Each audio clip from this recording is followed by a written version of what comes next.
A drill bit leads to the disappearance of an entire lake and everything in it. The tallest man-made structures in the world turn to crumpled steel. A poorly designed dam wipes out an entire community in minutes. A freeway collapse in earthquake country.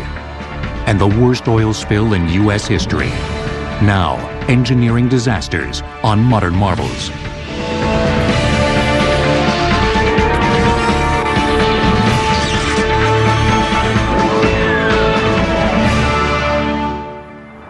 Architects and engineers have long been obsessed with the idea of building the tallest structure in the world. From the ancient pyramid of Khufu, which stood as man's highest creation for 43 centuries, before being eclipsed by the Eiffel Tower, to the 20th century's skyscrapers, which jostle for top rank as they push ever higher. The desire to be on top, looking down, is an enduring one. But all these magnificent structures fall far short of a stark utilitarian tower that rises up from the plains of North Dakota to a vertiginous height of 2,063 feet. Meet the KVLY Broadcasting Tower. Its antenna stands 356 feet higher than the tip of the antenna on the Sears Tower, higher than any other structure on Earth. They are very impressive structures, and yet when you drive by them, they don't look like much. In fact, they're even hard to see under certain conditions. But there is an awful lot of very sophisticated engineering that goes into designing them. FM and television waves can't go around obstructions, and thus require a very high launching pad to reach the desired coverage area. In regions of the Midwest and South lacking tall mountains, the solution is to build a tower of extreme height, like the KVLY tower.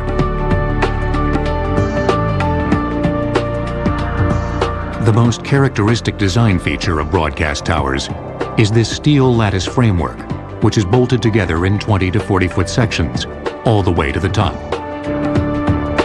A less noticeable but crucial part of the tallest towers are thin steel cables called guy lines. These high-strength pre-tensioned cables stretch down from the tower at several vertical points and are anchored into cement foundations on the ground.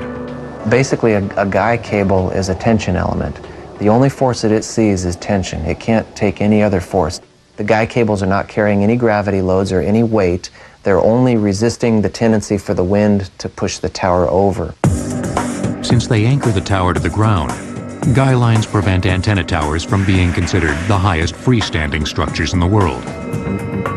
They can also play a key role in a tower's collapse. This is the view from an antenna tower in Missouri City, Texas, on the final day of its construction, December 7th, 1982. Known simply as the Senior Road Tower, it was to be 1,971 feet high. Less than 100 feet kept it from being the tallest structure in the world. An hour after these pictures were taken, it would be reduced to a crumpled mass of steel. The basic tower structure was complete, and the first portion of the antenna had been installed. The antenna was a very large broadband antenna for multiple FM stations. It was built in two sections, each of which was about 60 feet long. And they were lifting the final section, and it was moving up the tower about halfway. The FM antenna weighed 6 tons. The 5-man rigging crew had constructed a hoisting device called a gin pole, specifically for this job. When you are building a tower, you typically cannot reach it with a crane. So if this is a tower, we hoist a gin pole up the side of it and we put it up higher than the tower. Now from the top of that, we can put something on the top of the tower. In a dangerous maneuver, 3 of the 5 men were riding inside the antenna as it was being lifted, while the other 2 were on the tower itself. You're mostly focused on the work that you have to do and the task at hand and staying alive and not falling off. At about the 1,500-foot level, the U-bolts on the clamp bearing the weight of the antenna failed. The antenna and the men attached to it fell toward the ground. Oh my God!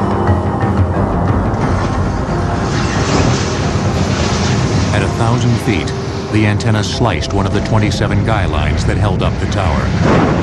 The tower sprang in one direction, whipped back the opposite way, and collapsed with a thunderous roar. Say that one of those cables had a tension in it of, I'll say 20,000 pounds. And then you suddenly break that. So you release that kind of energy. The other cables that are still intact are pulling by that amount of force the other direction. And so they pull the tower sideways, and that causes it to buckle. The stunned contractors ran to the scene of destruction.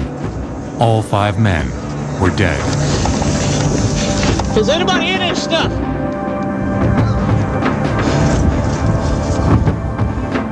The transformation from sky-high tower to tangle of steel took 17 seconds. The total collapse of the senior road tower was caused by the guy line snapping. But the disaster was set in motion by the failure of the half-inch diameter U-bolts on the gin pole. During the subsequent investigation, analysis would show that the shear strength of the bolts was half what it should have been. Some observers believe these small puffs of smoke are actually debris flying off the bolts as they snapped. According to the investigation, the riggers had not consulted with a licensed engineer when selecting the U-bolts. Tall antenna towers and the brave men who work on them are still at risk during construction and maintenance. Between 1992 and 2002, 163 people died in tower accidents. For engineers, the challenge is to reduce the risk of catastrophic failure during moments when the forces acting on the tower are being shifted. For instance, if they're replacing a brace, what happens is they go up there and they take that brace off. Once they take the brace off the tower, now the tower is vulnerable. Natural forces also pose a threat. Ice and wind, especially acting together, can bring a tower down. So you have the weight of the ice itself, and then you have the increased area that's exposed to the wind due to the thickness of the ice coatings. And this can increase the wind forces considerably. But it's the collapses during routine construction and maintenance that continue to echo lessons not learned from the tragic Senior Road Tower disaster. These collapses, which most often involve the loss of human life, are the most preventable. It is an industry that does have some hazards to it during construction, and you certainly have to be extremely careful.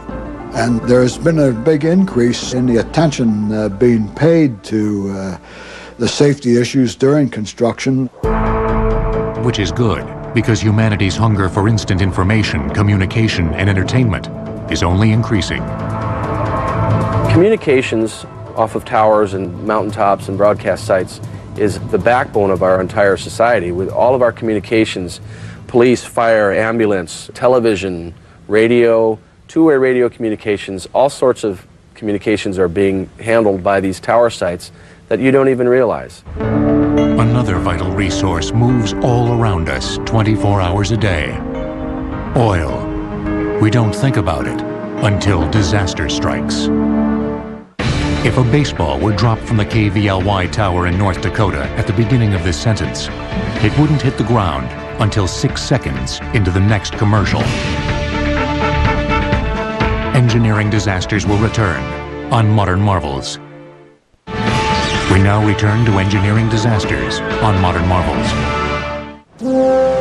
It grabbed front-page headlines and filled television news time for months. The images of dead and dying wildlife and hundreds of miles of pristine coastline choking with crude oil saddened and angered the public.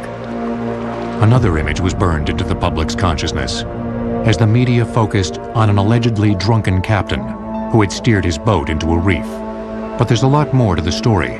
The Exxon Valdez oil spill, the worst in U.S. history, was also an engineering disaster. The human element in the Exxon Valdez is multidimensional, and people focused again on the simplistic issue of the Captain Hazelwood. And we like to be able to point the failure at one person or one thing, and you know, if Joe Hazelwood had not had that last drink, everything would have been okay, and not seeing the complexity of the incident.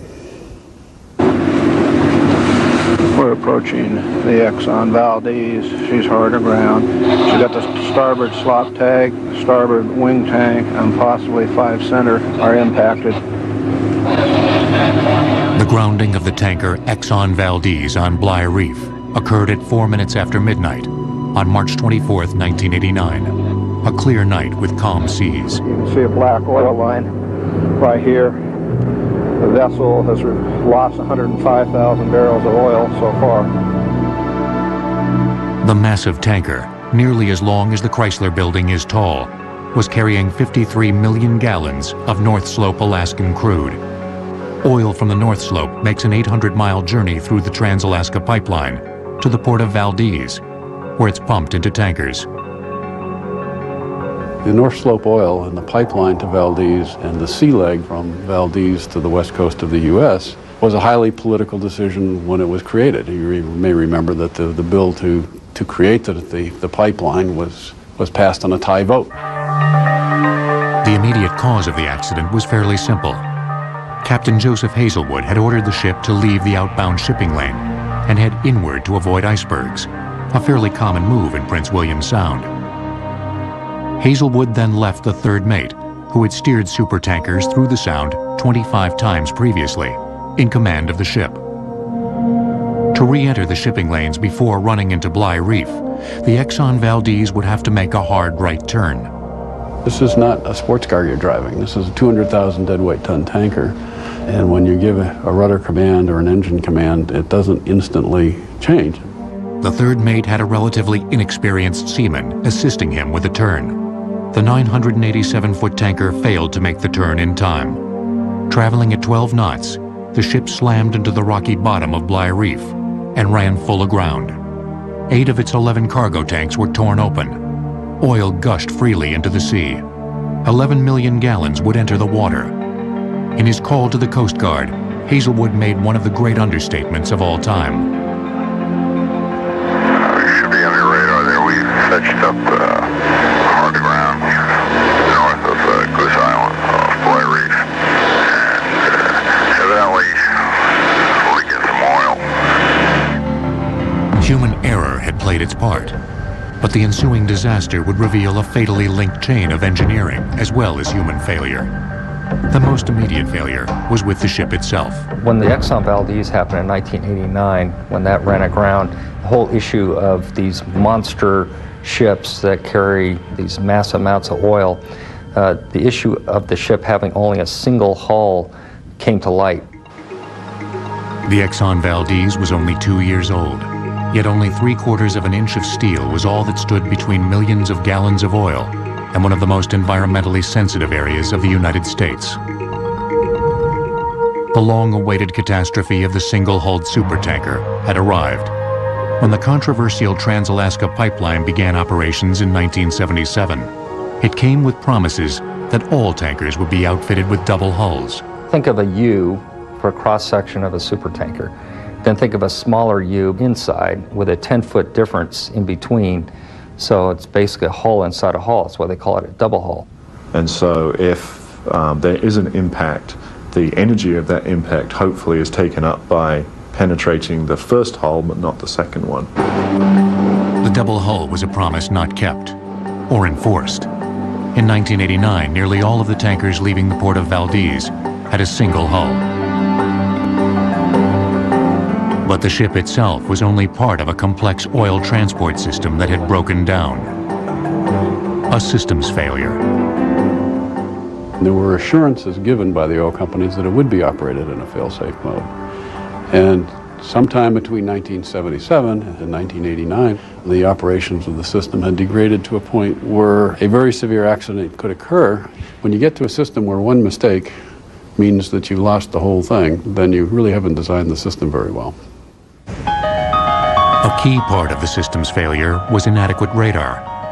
Shortly before the disaster, the Valdez Coast Guard station's radar crews had been cut in half, and the radar itself had been replaced with a unit that was no longer capable of detecting Bligh Reef. So when the Exxon Valdez was heading for Bligh Reef, it was not under any external radar coverage.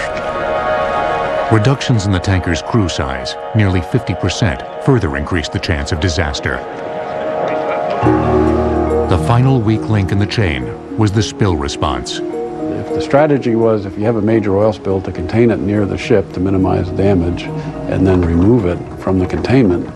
The response was a total failure because the oil totally escaped from the vicinity of the ship. Nearly every technology used to clean up the oil spill arrived too late and was ineffective. Many of the containment booms, large floating curtains used to corral the oil, were of the wrong type for ocean use. Some actually sank. Fishermen with buckets reportedly had better success in scooping up oil than Exxon did with skimmers, mechanical vacuums that suck up oil. And when foul weather arrived on the third day, whipping up the oil into a thick mousse-like froth, it was too late for chemical dispersants to be effective in breaking down the oil. The initial cleanup was a total failure because there was inadequate resources. The people of Alaska justifiably felt betrayed. They were told that if anything happens, we have the equipment, we have the skill to clean it up, and that was not there. It's a pristine region. If you've ever been there, Prince William Sound is incredibly beautiful. So the environmental damage was proportionally very high for the amount of oil spilled. Then it just became just a massive shoreline cleanup and restoration exercise, which took months and it cost a lot of money, and it's still doubtful what good that actually did. The good that did come out of this disaster, and the Oil Pollution Act of 1990, came in the form of better tug escorts, which can tow or nudge the giant tankers away from danger. GPS systems in concert with improved radar, dramatically improved cleanup technologies, and a mandate that all U.S. tankers have double hulls by 2015. The accidents have always led to the change of design. Engineers, we learn from previous screw-ups, and we look very carefully at previous engineering disasters. While oil spills continue to plague the seas, at least one region, ironically, is ready. The irony is probably the only port in the world where you are absolutely prepared for a major oil spill is now Valdez. If preventing man-made disasters is difficult, engineering for natural disasters, especially earthquakes, is a mammoth challenge. According to a U.S. Coast Guard report, of the 15 double-hull accidents between 1990 and 1999, none resulted in any oil spilled. Engineering disasters will return on Modern Marvels. We now return to engineering disasters on Modern Marvels. California. Its very name evokes the idea of a promised land. But the Golden State has always paid a price for its prime location. Raging wildfires, drought, and giant waves that batter its coast. Of all the natural disasters that plague California, the deadliest and least understood are earthquakes. The threat of the big one will always pose a daunting challenge for the state's engineers. It's not like these hurricanes where you can line up and prepare. I guess the bright side is we're kind of competing against time. The longer this big earthquake takes to occur, the better prepared we're getting. The most painful lessons have taken place at the vulnerable connecting points of California's gigantic circulatory system.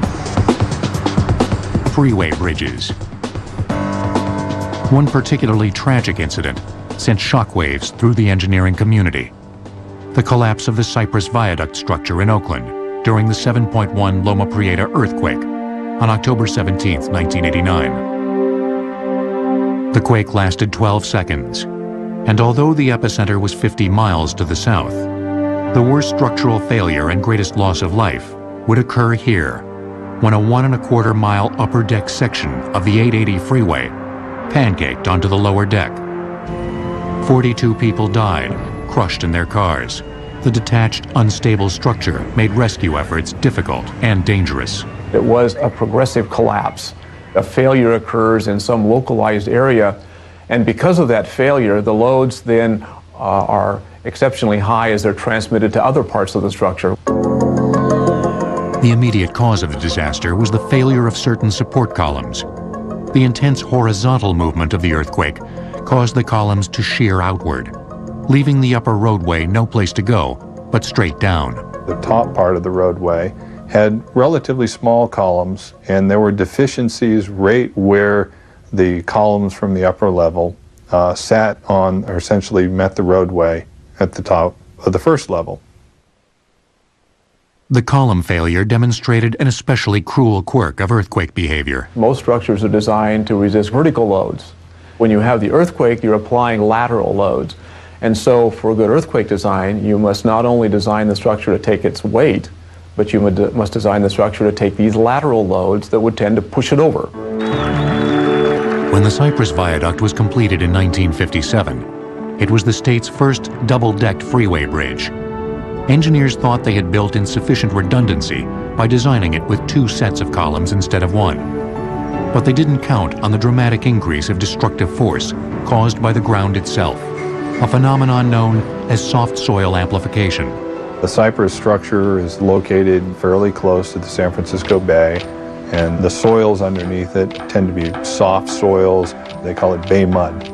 And at the Cypress structure, there's the ground accelerations, which might have been 0.05 G, are amplified, so by the time you hit the foundation of the Cypress structure, there may be 0.25 G, or a 5-fold amplification.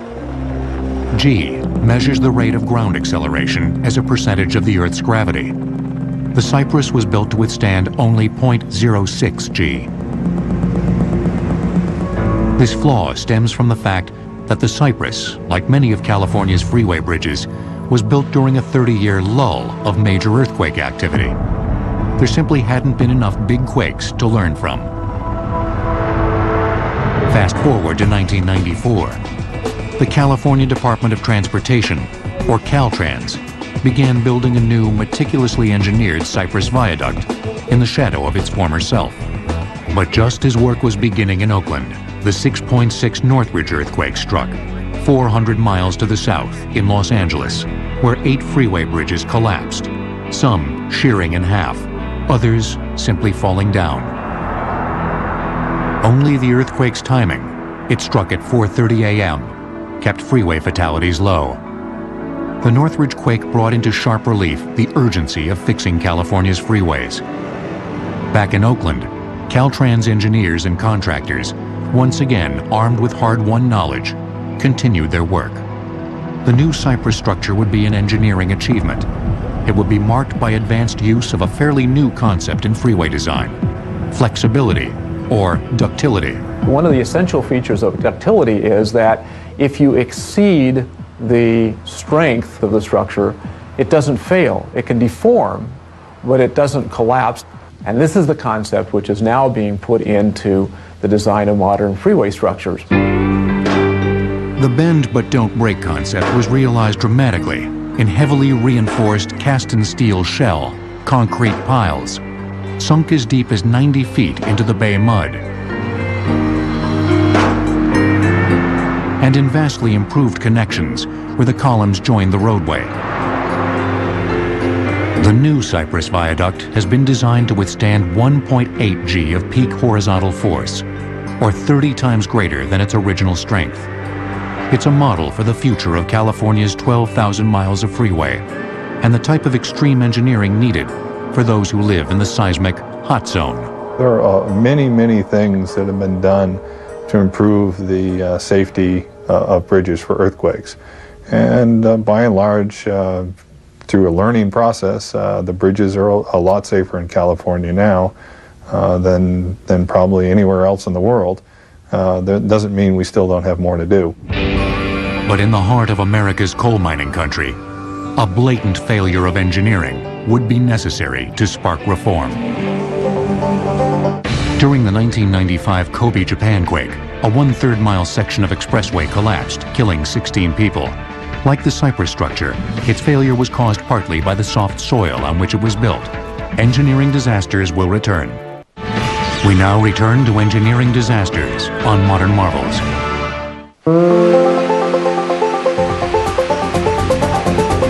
This is Buffalo Creek, West Virginia, a steep, rugged valley in the heart of Appalachia.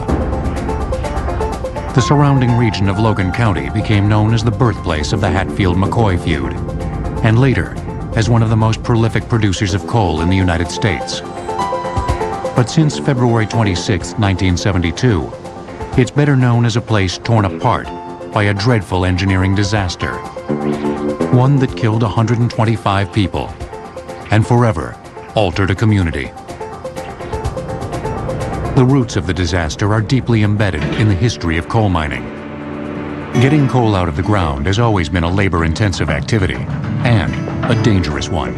Methane poisoning, cave-ins, and explosions are just some of the hazards that plague miners. In 1925 alone, 686 workers died in the mines of West Virginia. Over the decades, hard-fought gains in safety conditions and increased automation made coal mining a somewhat less hazardous job. But one aspect of the coal mining operation remained dangerously unchecked: coal waste dams. Unlike traditional dams, coal waste dams provide neither electricity nor a reservoir of potable water. They are essentially gigantic garbage dumps. You mine coal, and coal usually has some material in it that's not coal. You run it through different processes and you end up with coal, and then you end up with refuse. And these processes include the use of water. So now you have refuse you have to get rid of, and water you have to get rid of. For years, mining companies dumped the wastewater directly into streams, including Buffalo Creek. But early environmental laws put a stop to that. The companies were required to at least make an effort to try to control the wastewater from the plant. And the cheapest thing for them to do was just to build a dam across the valley. In 1960, the Laredo Mining Company built what became known as Dam Number 1, overlooking the narrow valley of Buffalo Creek. The dam was built of coal waste, also called gob, which smoldered and often caught fire due to its high carbon content. When Number 1's reservoir became filled with silt, the mining company built the larger dam, Number 2, right behind it, on soft clay soil with little shear strength. Several near failures plagued the first two dams. Dam Number 1 overtopped several times, and there were black water discharges that came into Buffalo Creek. Dam Number 2 failed. The front face of it failed and split in the middle a couple of times in the late 60s. The U.S. Geological Survey reported that the dams were in fact vulnerable to a washout.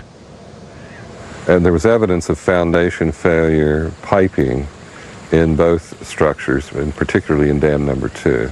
But the company went ahead and built the third dam anyway. Dam Number 3 was to be massive, 500 feet thick in the middle, stretching 465 feet across the valley, and rising 60 feet above Dam Number 2's impoundment pond. Despite the dam's size, and the fact that it was to be built overlooking a floodplain, home to several small towns, the only engineering plan was this rudimentary sketch.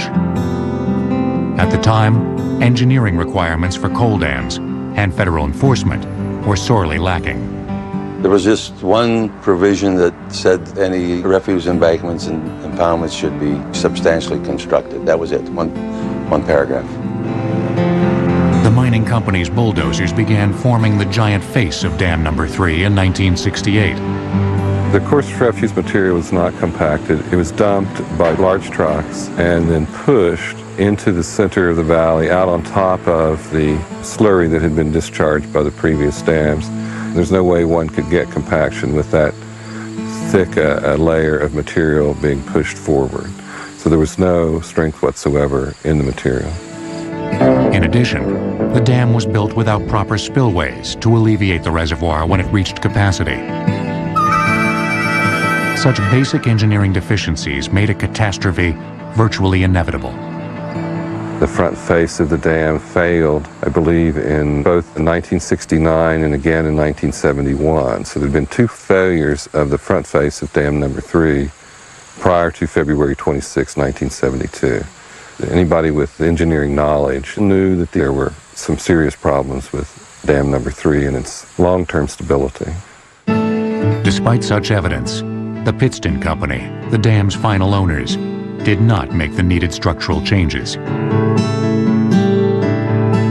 8 a.m., February 26, 1972.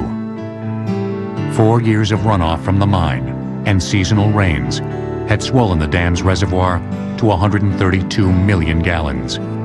Anxious residents noted large cracks in the dam's face. The crest had become soft. The mining company officials, even though they had no real engineering knowledge, took it upon themselves to tell people that there was no danger and they should go home or stay in their homes. And it was only some local residents who actually warned their neighbors and got some people out. Somebody did call my mother and told her that there was fear, I guess, up on the creek that the dam would break. And so we kind of knew something was going on. We didn't have any clue how bad it was going to be, though. Water had saturated so deeply into the dam's interior that a third of its face slid off into the impoundment pond of Dam Number 2. The remainder of the dam then failed catastrophically. It simply liquefied, unleashing massive amounts of energy as it overtopped Dams 1 and 2 on its unstoppable path to the valley below. The flood announced itself with loud explosions as it slammed into the smoldering gob pile that was Dam Number 1. The town of Saunders was directly below. And so within a matter of moments, the whole town of Saunders was obliterated by this mass of water and slurry. The 20-foot-high flood wave surged with 132 million gallons of water and 1 million gallons of sludge. It gained momentum from gravity and from its own increasing mass as it grabbed up mud, coal waste, and soon, houses and cars. I could see the creek and I could see all this black water coming down it, and I'm thinking we got some type of flood, and then I seen that white house float down and hit the bridge, and the house just splintered all to pieces, and the water backed up and started coming over toward where I was at. As some scrambled up the cold, muddy hillsides to escape, they looked back to see houses floating by, with people still looking out the windows. Houses that were soon smashed to bits along overpasses and railroad trestles. When the trestle started breaking, I heard a lot of people screaming. And we found out later that there were people on the trestle when it broke. The torrent of water and waste cut a 17-mile swath of destruction through the 17 small towns along Buffalo Creek before joining the Guyandotte River. It was all over by 11 a.m. 125 people died. 1,000 more were injured. 507 houses, 44 mobile homes, and 30 businesses were destroyed. 4,000 people were left homeless. It was like you had civilization one day, and then it was pure chaos the next day, and that chaos lasted for a very, very, very long time. Entire families died together. There was friends and friends of friends and relatives of relatives that died. A lot of funerals to go to. Rage followed grief. Co-operators' money and elect you politicians, and you get to Washington and you care nothing about us. As with other disasters of this scale, the Buffalo Creek Dam disaster was a shocking wake-up call to federal and state agencies.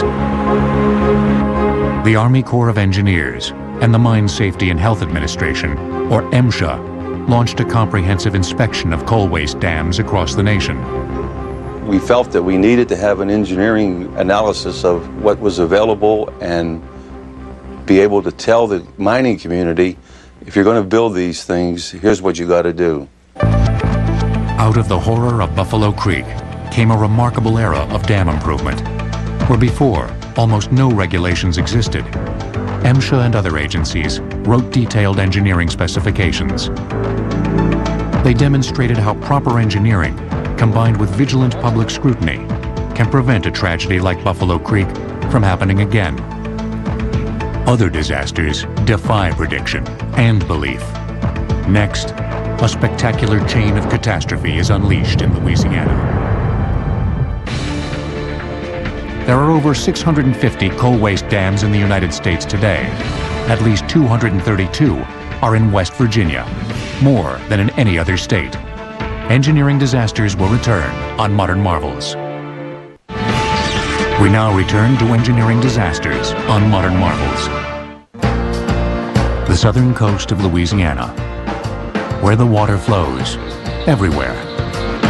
Shallow lakes full of catfish, broad bayous, canals dotted with shrimp boats, all leading to the Gulf of Mexico. On November 20th, 1980, water would play the key role in one of the strangest and most spectacular engineering disasters ever. This was once the shaft of the Jefferson Island salt mine, where men had been pulling salt out of the earth since 1919.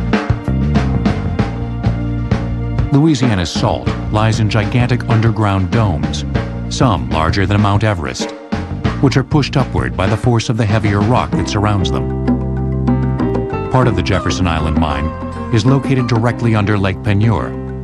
The mine, which was operated by the Diamond Crystal Salt Company, shared space on Jefferson Island with a lush botanical preserve known as Live Oak Gardens. There's another abundant resource deep under Lake Peigneur, one frequently found in pockets near salt domes. It's as black as the salt is white. That salt moves upward and it pierces through surrounding strata, sands, clays, and limestones. And this piercing produces faults and folds within these surrounding sediments, producing an ideal mechanism to trap oil. So it was hardly surprising that Texaco was conducting exploratory drilling close to the Jefferson Island salt mine in November of 1980.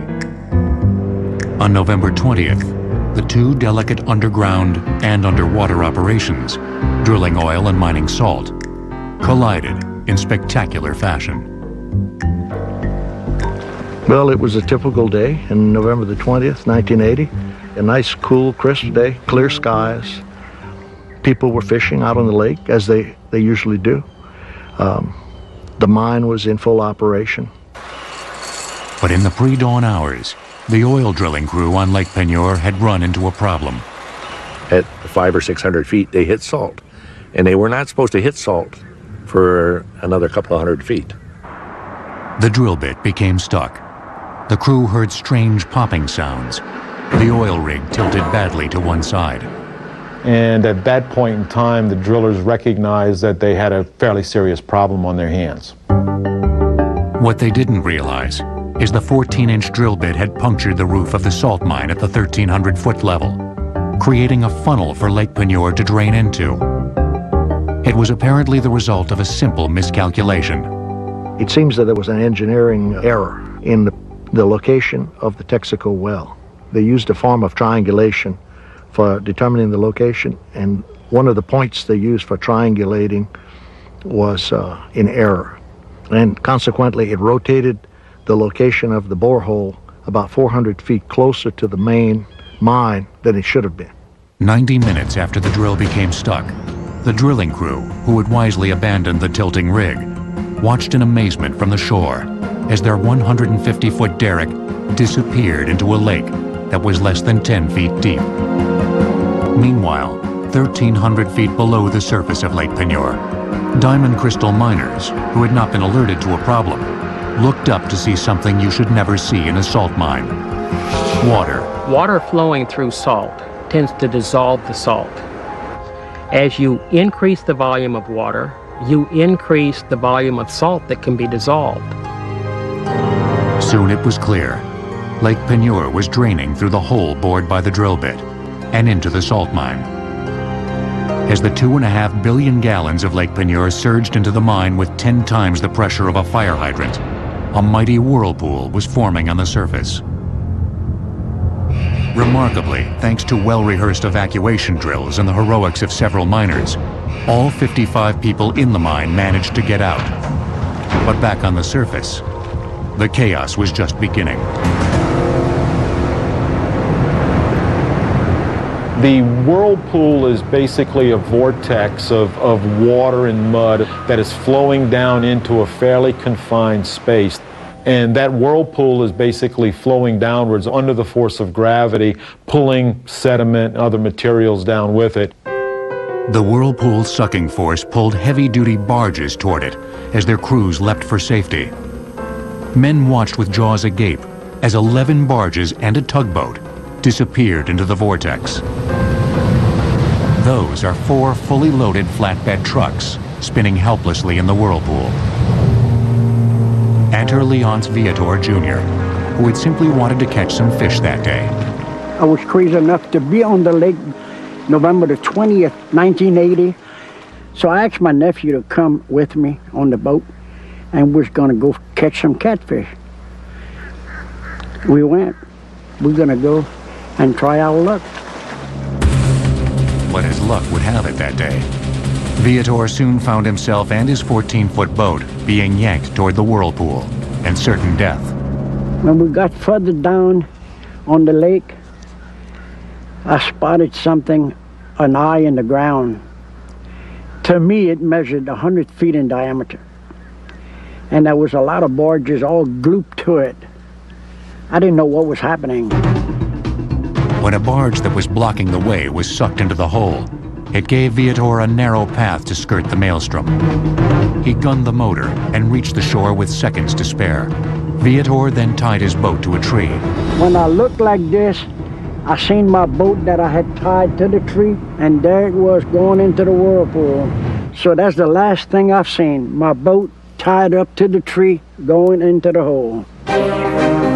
By that point, the whirlpool was sucking down Jefferson Island itself. Before evening, 65 acres of land, including much of Live Oak Gardens, would end up at the bottom of the mine. 150-year-old trees were snapped in half. There were pecan trees that were 150 feet tall down here in this woods, and to stand there and watch them drop completely out of sight was, yeah. Along the shoreline, along the Live Oak Gardens and the Jefferson Island Mansion, you're basically seeing what are called landslides, where the ground is actually shearing and breaking apart, and gravity's pulling these blocks down into the hole. Look at this over here, look! Look at that going in there. Look at all the trees going. Look at this! That house that we were standing on, all you see now is a chimney. The house sank about 30 feet. Could things get worse? Yes. Delcom Canal, which normally flowed away from Lake Peigneur and into the Gulf of Mexico, actually reversed direction under the intense sucking power of the whirlpool. As the water rushed into the now nearly empty lakebed, it formed a 150-foot waterfall, the highest ever in Louisiana. Well, that's the only time the Gulf of Mexico flowed north, basically. So that's a lot of water to fill up that hole. As the water rushed into the mine, its rapid displacement of the underground caverns shot a deafening blast of compressed air, and later, a 400-foot geyser up from the mine shaft. To see something like this, it was terrible, really. I thought it was the end of the world. It took 2 days for the canal's water to fill up the mine in Lake Peigneur. When the water pressure equalized, 9 of the 11 sunk barges popped up like corks in a bathtub. The drilling operation and the underground salt mine were complete losses. The cause of the disaster was never officially determined, since all the evidence was at the bottom of a 1,500-foot water-filled salt mine. But there's no definitive evidence that the mine itself was structurally unsound. The culprit was most likely a 14-inch wide drill bit. This engineering disaster did have at least one positive effect. It made Lake Peigneur a little more interesting. It's a shallow lake, and now we have part of it that's a deep lake. So it's changed the type of fish that live in the lake, and we catch redfish and saltwater species that were not very prevalent here before. But not everyone is planning a fishing trip to Lake Peigneur. What I went through and got out of there alive, I don't care for it, really. I prefer buying my fish. It can hardly be said that the Jefferson Island disaster had a happy ending. The loss to livelihoods and cherished property was devastating. Yet the fact that no human beings perished was fortunate indeed. For if there's one lesson to take from this strange engineering disaster, it's that a small mistake can have huge consequences.